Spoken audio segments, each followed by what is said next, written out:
Hello, I'm going to be briefly talking to you about the process of an IEP and how that's developed and what kind of things to expect as a parent or guardian. First, there are two main goals of an IEP. The first is to set reasonable goals for your child learning objectives, and then the second is to state the services that will be provided by public schools. The IEP process is pretty simple. The referral process is initiated by the parent, and once you initiate an assessment provided by the public school district or by a private assessment company, then that is the initiation of the referral. And public schools can also provide a written notice to you if they see that your child may benefit from further services in special education.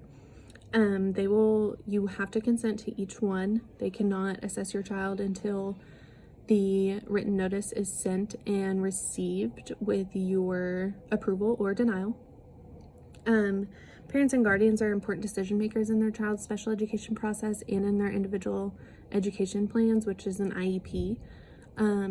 There cannot be any revisions, reviews, or changes made to the IEP without your approval.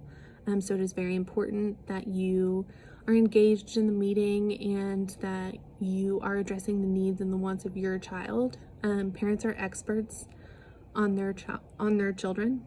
Nobody knows your child better than you do, so it is important that you advocate for them. You're their biggest advocator and supporter in this decision that is being made about their education. Their parents and guardians are equal members by law of the IEP team. So again, anything that is revised or made or anything that is changed in their IEP starts with you. And so it is super important to remember that and make sure that anything that you feel that is important or needs to be done or revised for the IEP is done. You can also call meetings by yourself.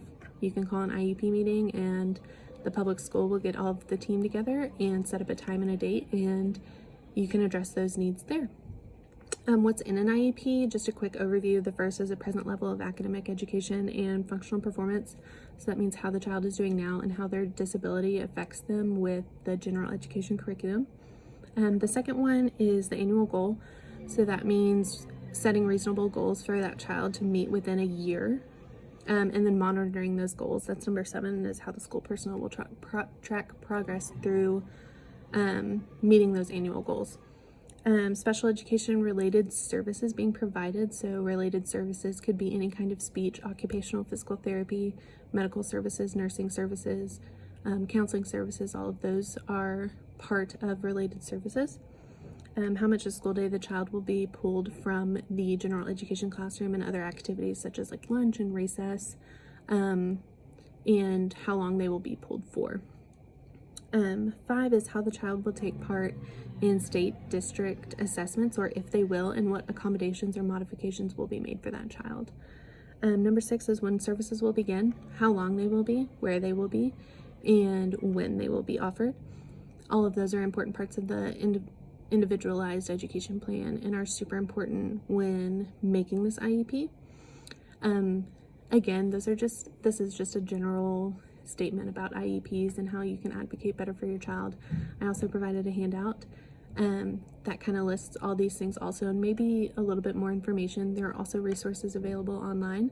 IDEA is the Individuals with Disability Education Act, and they have plenty of parent and guardian resources available on their website, and I would definitely check that out.